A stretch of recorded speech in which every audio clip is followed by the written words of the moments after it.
Ang haba ng staycation natin, Daddy. Staycation sa hospital. Ngayon na lang po ako nagbibideo ulit. Kasi po,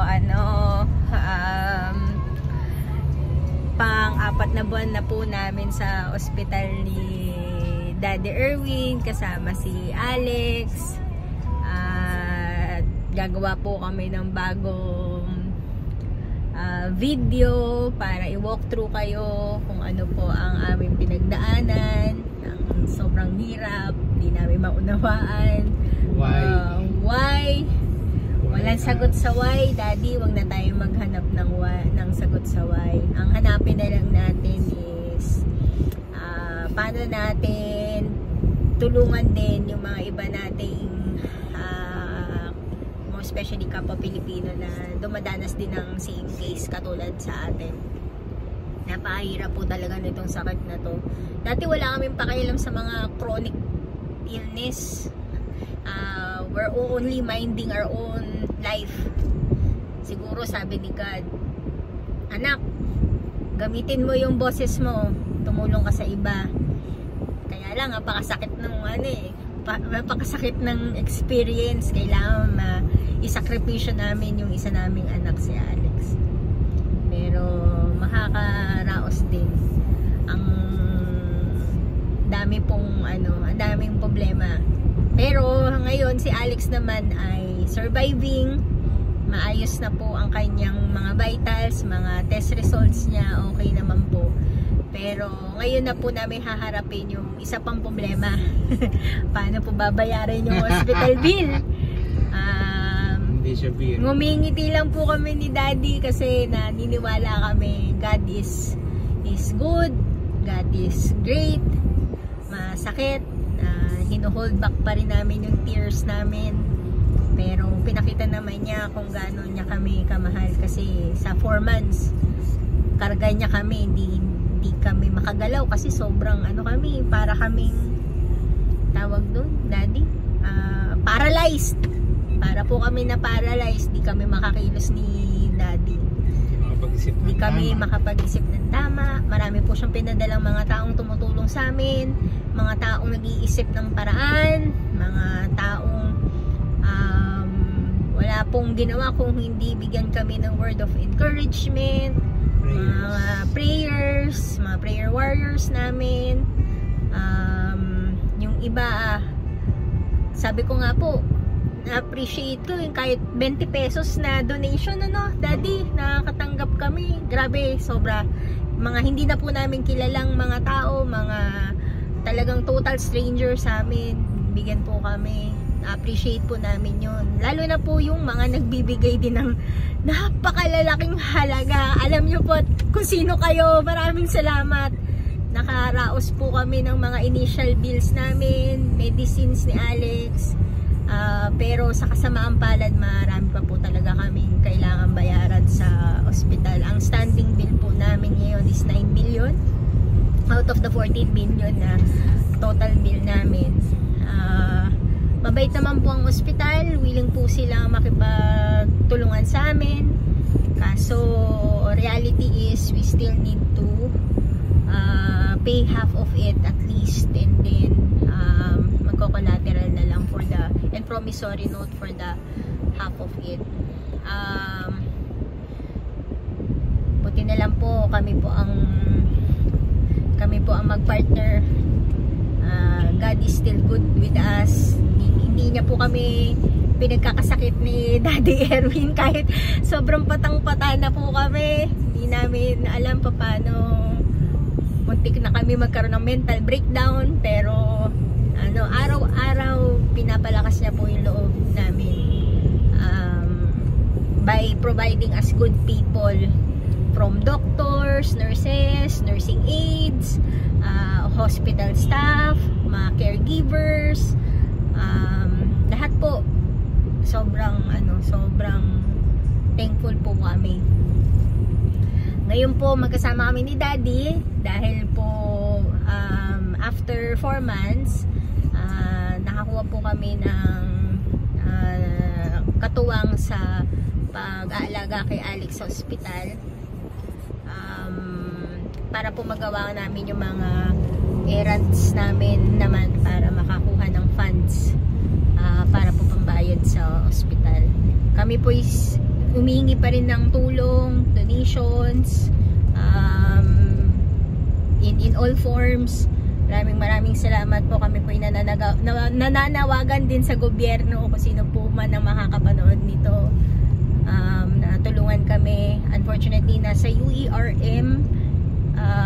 Hindi ko po sana nasabing unfortunately kasi magaling po ang mga doktor ng UERM. As in, they breathed life back to Alex. Ang galing po ng mga doktor, ng mga staff ng UERM. Ang sinasabi kong unfortunate is private hospital po siya. So, nahirapan po kaming kumuha ng mga guarantee letters and financial assistance sa government agencies natin. Meron naman po kami nakuha, kaya lang hindi pa rin po sapat para makatuos sa pambayad completely sa medical bills ni Alex. Pero ganun pa man, nagpapasalamat kami talaga. Taos puso kami nagpapasalamat sa lahat po ng mga tao tumulong sa amin, nagdadasal sa amin, at i-update ko po kayo kung ano po yung mga iba pang pangyayari.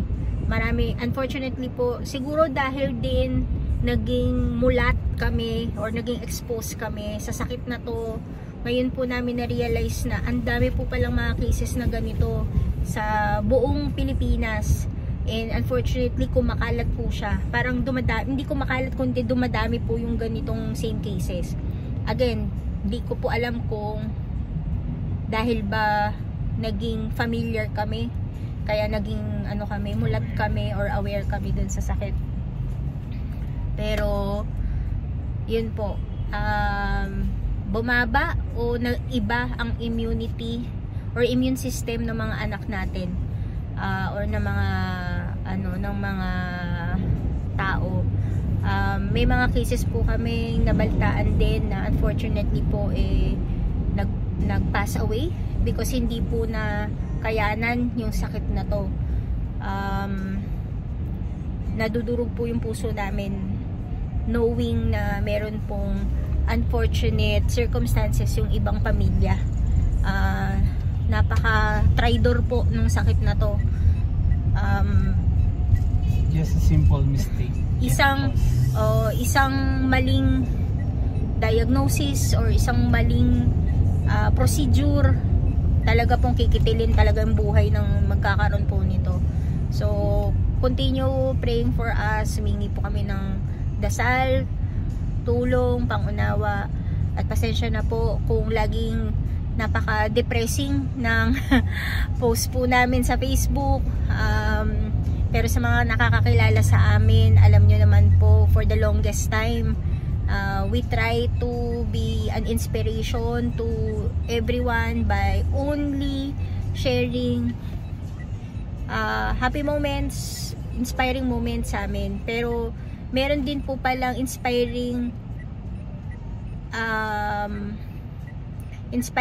stories na nagmumula sa heartaches namin. At sana po mapagpatuloy pa namin yung pagtulong sa ibang kapwa din namin. Doon na lang ako by providing po assistance sa knowledge na kung ano po yung naging experience namin, ano po yung naging aral namin mula dito sa sakit na to. Kasi talaga pong nung una wala kaming wala kaming alam, wala kaming kilala na merong ganitong sakit. So wala kami mapagtanungan.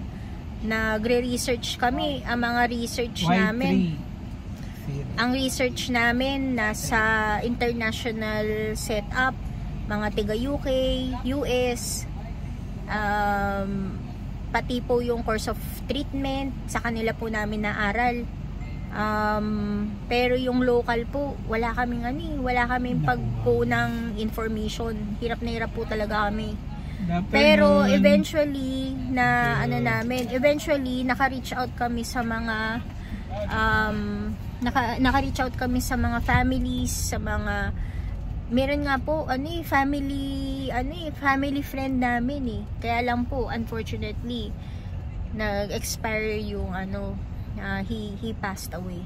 So heartbroken kami. Ito pong taon na to is so seriously heartbreaking sa family namin, hindi lang po sa amin ni Erwin, lahat po ng family members namin, I'm pretty sure, and friends, nakikidalamhati sa amin while buhay pa po si Alex, and hopefully he will have a quality life. Di pa po namin alam kung ano ang future niya, pero natutunan namin sa experience namin na to live each day grateful, faithful, and trusting kahit gaano ka painful ang sitwasyon. Dito po kami natuto ni Erwin na magmahalan pa ng husto despite ng we love each other naman. Kaya lang talagang test of test of relationship, test of how to become a very good parent and a very good friend and human being. Kaya dad, walang sagot sa why us, no? Pero yung bigat lang talaga ng bigat lang experience, hindi po namin may explain. Kaya dito lang muna po. Next time around, hopefully yung next video namin is makita nyo na po si Alex nasa stage ng going home. Thank you very much. Donations of wheelchair, medical supplies, medical bed. Thank you so much. We're able to purchase the wheelchair, the medical bed, the immediate medical supplies of Alex. Thank you for all your donations. Natuto kaming humingi ng help kasi before we're self-reliant. We're very proud na we don't bother anyone for help. Pero sa sa mga ganitong sitwasyon, in this situation, you have to raise your hand when it's very tough. And thank you for not failing us when we asked help. Thank you so much po.